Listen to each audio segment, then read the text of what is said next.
ओम श्री गणेशाय नमः। गणेश चतुर्थी व्रत कथा।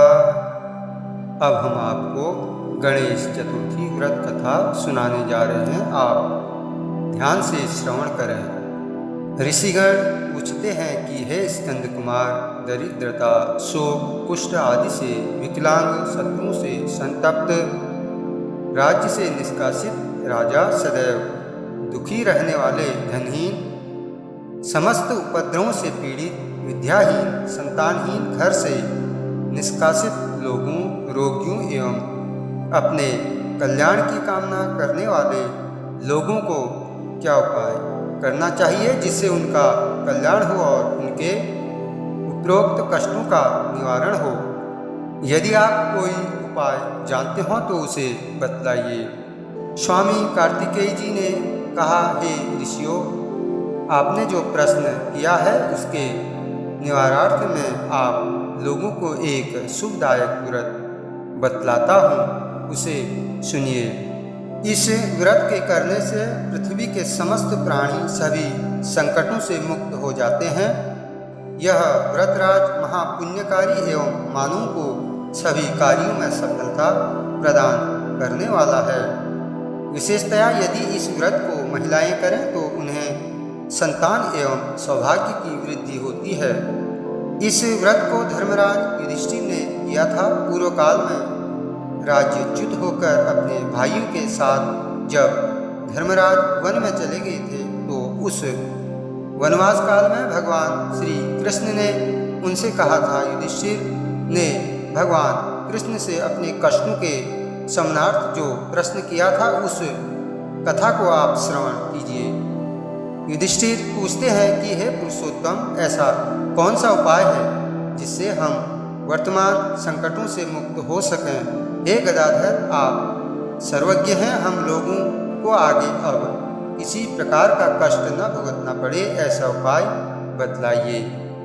स्कंद कुमार जी कहते हैं कि जब धैर्यवान युधिष्ठिर विनम्र भाव से हाथ जोड़कर बारंबार अपने कष्टों के निवारण का उपाय पूछने लगे तो भगवान ऋषिकेश ने कहा, श्री कृष्ण जी ने कहा कि हे राजन, संपूर्ण कामनाओं को पूर्ण करने वाला एक बहुत बड़ा गुप्त व्रत है।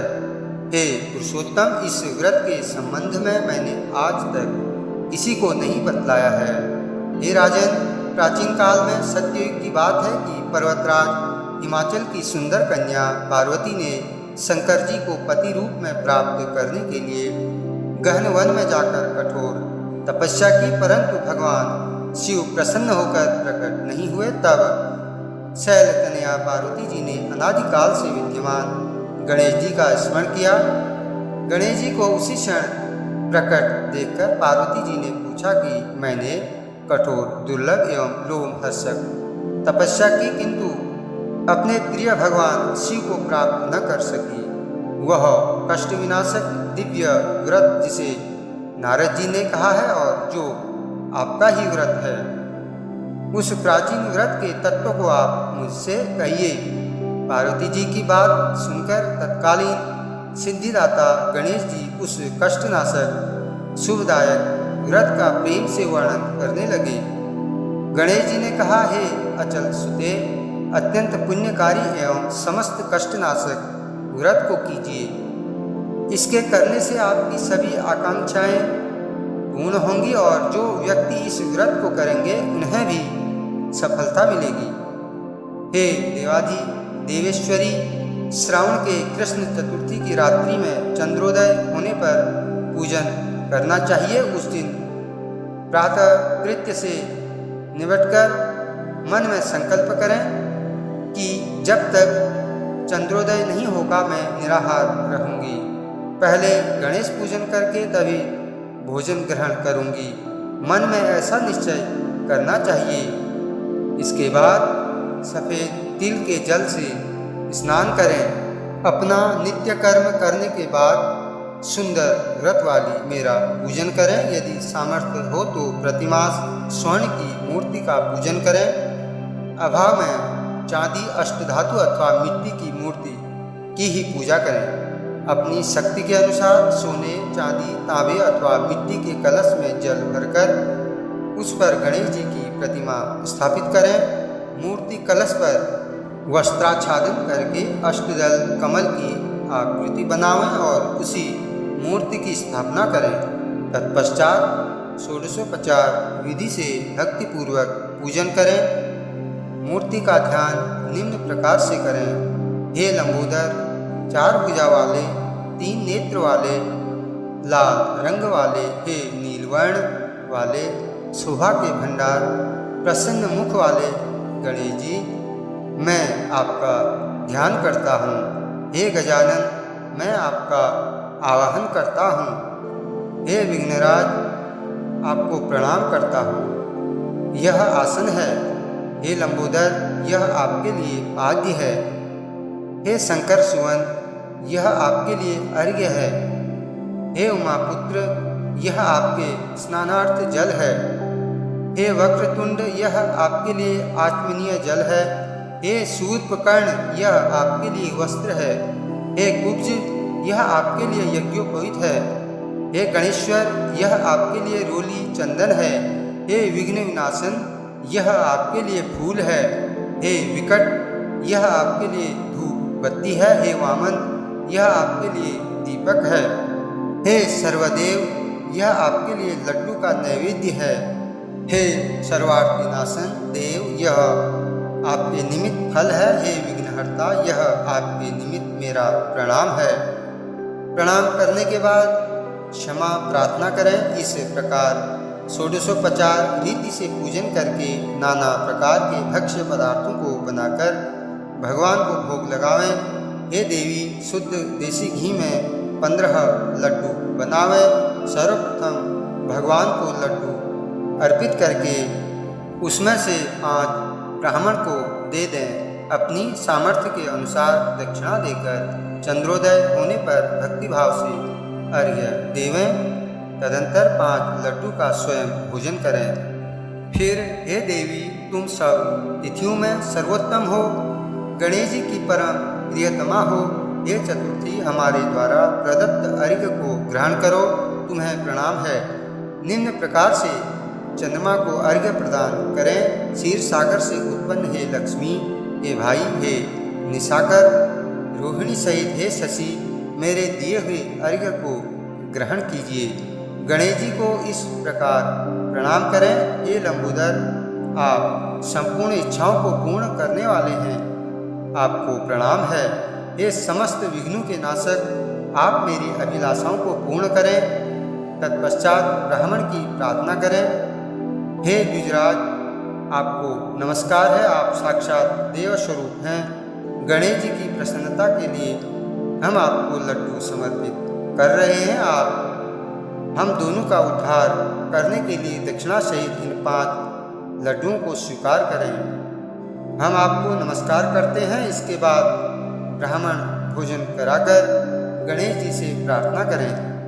यदि इन सब कार्यों के करने की शक्ति न हो तो अपने भाई बंधुओं के साथ दही एवं पूजन में निवेदित पदार्थ का भोजन करें। प्रार्थना करके प्रतिमा का विसर्जन करें और अपने गुरु को अन्न, वस्त्रादि एवं दक्षिणा के साथ मूर्ति दे देवें। इस प्रकार से विसर्जन करें। हे देवों में श्रेष्ठ गणेश जी, आप अपने स्थान को प्रस्थान कीजिए एवं इस व्रत पूजा के फल को दीजिए। हे सुमुखी, इस प्रकार जीवन भर गणेश चतुर्थी का व्रत करना चाहिए। यदि जन्म भर न कर सकें तो 21 वर्ष तक करें। यदि इतना करना भी संभव न हो तो 1 वर्ष तक 12 महीनों के व्रत को करें। यदि इतना भी न कर सकें तो वर्ष के 1 मास को अवश्य व्रत करें और श्रावण चतुर्थी को व्रत का उद्यापन करें। अब हम आपको उद्यापन की विधि सुना रहे हैं। सर्वप्रथम सर्वशास्त्रवेत्ता गणपति पूजक आचार्य का वर्ण करें। उनकी आज्ञा के अनुसार शास्त्रोक्त रीति से पूजन करें। अपनी शक्ति के अनुसार 1008, 108, 28 तथा 8 लड्डू से गणपति हवन करें। केले के खंभे एवं तोरण आदि से ऊंचा मंडप बनावें, नृत्य गीत वाद्यादि से उत्सव करावें, भक्ति युक्त हो गुरु की पूजा करें, अपनी शक्ति के अनुसार सपत्नीक आचार्य को स्वर्ण, गौ, वस्त्र, आभूषण, छत्र, जूता, कमंडलू, भूमि आदि दान करें। हे देवी, गणेश जी की प्रसन्नता के निमित्त आचार्य का पूजन करके उन्हें संतुष्ट करें। इस प्रकार व्रत करने से मैं प्रसन्न होता हूँ, इसमें तनिक भी संदेह नहीं है। जो लोग मेरी पूजा भक्ति भाव से करते हैं उनकी अभिलाषा मैं पूर्ण कर देता हूँ। श्री कृष्ण जी कहते हैं कि हे युधिष्ठिर, प्राचीन काल में स्वयं गणेश जी ने पार्वती जी से कहा था और पार्वती जी ने उसी भांति आराधना की थी जिससे उन्हें सफलता प्राप्त हुई। इसी व्रत के करने से पतिव्रता पार्वती का विवाह शिव जी से हुआ, जिनके साथ आज तक पार्वती जी गणेश जी की कृपा से विहार किया करती हैं। अतः हे महाराज युधिष्ठिर, आप भी इस संकट नाशन व्रत को करें। यह संकटा नाम की चतुर्थी बड़ी शुभकारी है। स्कंद कुमार जी कहते हैं कि श्री कृष्ण जी के मुख से इस प्रकार संकट नाशक चतुर्थी व्रत सुनकर हे महर्षि, पूर्व काल में राज्य प्राप्ति की कामना से युधिष्ठिर ने इस व्रत को किया। इस व्रत के प्रभाव से उन्होंने संपूर्ण शत्रुओं का विनाश करके राज्य प्राप्त किया। इस व्रत के करने से चारों पदार्थ धर्म, अर्थ, काम एवं मोक्ष सुलभ होते हैं। मनुष्य की आकांक्षाएं पूर्ण होती हैं और बड़े बड़े शासकों, पदाधिकारियों तक को अपने वश में कर लेते हैं। मनुष्य पर किसी प्रकार का संकट आने पर इस व्रत को करने से संकट मुक्त हो जाता है। सीता जी के अन्वेषण में पवन कुमार हनुमान जी ने इस व्रत को किया था। पूर्व काल में राजा बलि से संकटग्रस्त होने पर रावण ने भी इस व्रत को किया था। गौतम पत्नी अहिल्या ने पति द्वारा शापग्रस्त होकर पति वियोग के कारण इस व्रत को किया था। इस व्रत के करने से विद्यार्थी को विद्या तथा धनेच्छु को धन प्राप्ति होती है।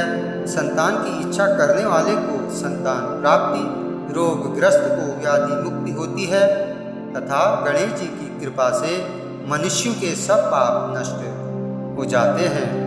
ओम गम गणपतये नमः। बोलिए गणपति जी महाराज की जय।